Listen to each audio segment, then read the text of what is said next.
اب آئیے ہم چند عظیم ماؤں کا تذکرہ کریں، وہ عظیم مائیں جن کا احسان پوری دنیا کے مسلمانوں پر ہے۔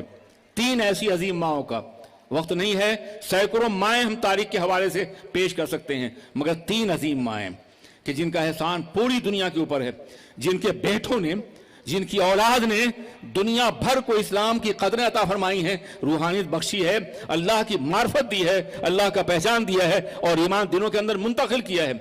اس میں ایک عظیم ماں حضرت غوث اعظم کی ماں ہے۔ آپ نے ان کا نام لیا ہوگا، 11ویں شریف کو مناتے ہوں گے، لیکن کبھی آپ نے غوث اعظم کی ماں کے بارے میں سوچا؟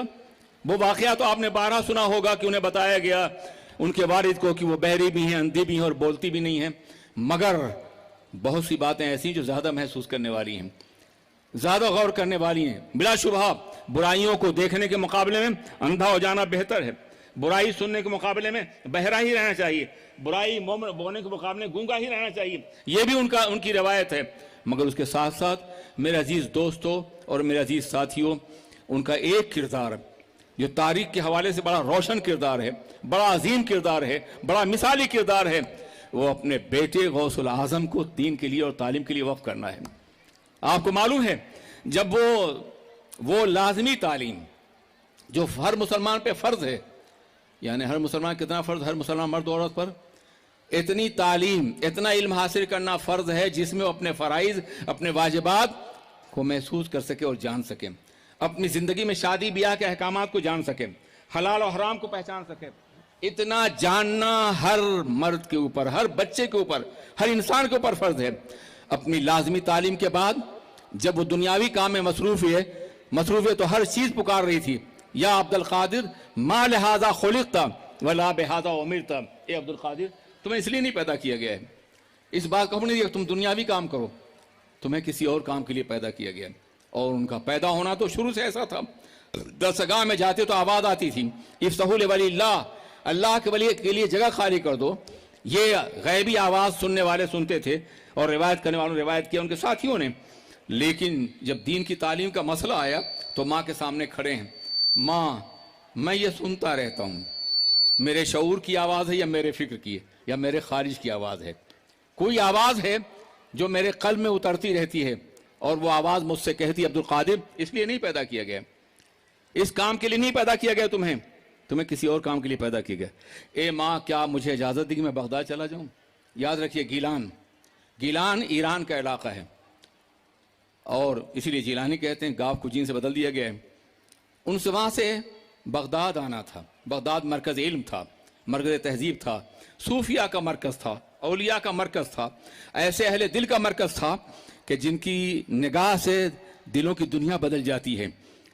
وہاں نے بغداد آنے کا فیصلہ کیا، انہوں نے ماں کے سامنے کھڑے ہیں، ماں سے اجازت لینی ہے، ماں کی اجازت کے بغیر قدم نہیں اٹھا سکتے ہیں، وہ باپ کا پہلے انتقال ہو گیا۔ عجیب بات ہے، جتنے بڑے لوگ گزرے ہیں ان بڑے لوگوں میں اکثر لوگوں کے باپ کا بچپنے میں انتقال ہو گیا۔ غوث پاک کو دیکھیے، خواجہ اعظم کو دیکھیے، داتا گنج بخش کو دیکھیے، حضرت